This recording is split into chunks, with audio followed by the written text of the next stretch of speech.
Assalamualaikum warahmatullahi wabarakatuh. Perkenalkan, nama saya Syafina Kitia Sandi dengan NIM 201020210056. Baik, pada kesempatan kali ini saya akan mempresentasikan sedikit tentang green theory atau dalam bahasa Indonesia yang kita kenal sebagai teori hijau. Langsung saja, materi kali ini yang akan saya sampaikan ada latar belakang, asumsi dasar, studi kasus, lalu kesimpulan. Slide pertama adalah latar belakang. Teori hijau adalah salah satu teori hubungan internasional alternatif yang mempelajari kerjasama lingkungan internasional. Dalam buku yang berjudul Introduction to International Relations dari Jackson and Sorensen tahun 1999, berpendapat bahwa green politik atau teori hijau muncul untuk mengkritik pandangan liberalisme dan melihat isu-isu nyata ketika Perang Dingin yang mengakibatkan kerusakan lingkungan yang berlebihan. Lalu, teori hijau sendiri memiliki tujuan kehadiran dalam hubungan internasional adalah menjelaskan krisis ekologi yang dihadapi manusia dan menangani krisis ekologi tersebut dengan menjadikan lingkungan hidup sebagai sesuatu yang harus dijaga keseimbangannya. Oke, next ada asumsi dasar. Asumsi dasar dari teori hijau sendiri yaitu teori hijau memiliki beberapa asumsi dasar. Teori hijau memiliki setidaknya 3 asumsi dasar yang menjadi dasar terbentuknya pemikiran-pemikiran dalam teori hijau itu. Yang pertama yaitu teori hijau lebih menekankan dari sisi global daripada sisi internasional. Sebagai contohnya yaitu masyarakat global serta hak-hak masyarakat lokal untuk mengontrol sumber daya dan keberadaan masyarakat bioregional sebagai dasar pembangunan di bumi itu penting untuk diakui. Kemudian asumsi yang kedua yaitu pemikiran-pemikiran hijau mulai berkembang dari pemahaman implisit bahwa praktik manusia saat ini dianggap tidak sinkron dengan dunia yang bukan merupakan dunia manusia. Kemudian asumsi yang ketiga yaitu pemikiran-pemikiran dari teori hijau menekankan bahwa praktik modern yang didukung oleh sistem kepercayaan filosofis dari antroposentris telah menyebabkan permasalahan atau krisis lingkungan. Selanjutnya ada studi kasus.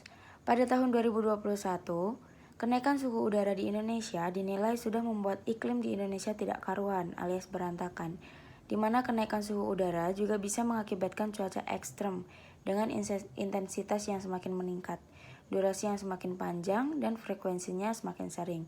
Kalau tidak ada mitigasi yang tepat, menurut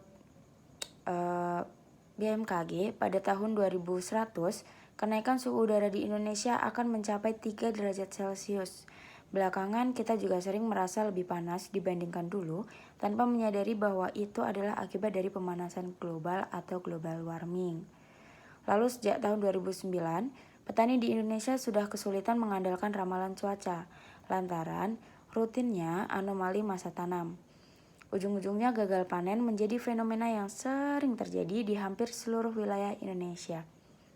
Merujuk laporan Tempo, kerugian akibat 1 kali gagal panen padi di seluruh Jawa Timur saja mencapai 3 triliun pada tahun 2011. Padahal kegagalan panen itu cuma satu dari sekian banyak dampak dari pemanasan global. Selain itu, berdasarkan data pada tahun 2017, Indonesia adalah penyumbang gas rumah kaca nomor 5 terbesar di dunia dan merupakan kontributor terbesar untuk emisi yang disebabkan penebangan hutan dan degradasi hutan. Di slide terakhir ada kesimpulan. Green theory atau teori hijau mempunyai pemahaman yang sangat khusus tentang karakteristik dari krisis lingkungan hidup saat ini. Intinya, dunia itu sendiri merupakan serangkaian ekosistem yang saling berkaitan.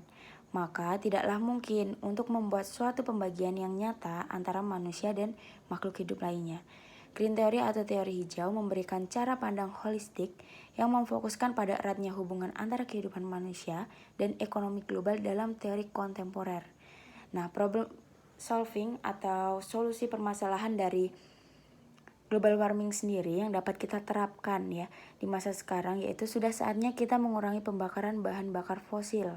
Antara lain yang pertama yaitu menggunakan kendaraan pribadi seperlunya saja, dan yang kedua yaitu mengurangi pembakaran bahan bakar fosil sebagai pembangkit energi listrik dengan mengganti lampu pijar dengan lampu LED. Seperti itu. Baik, sekian presentasi yang bisa saya sampaikan. Semoga bermanfaat. Bila ada kurang mohon maaf. Wassalamualaikum warahmatullahi wabarakatuh.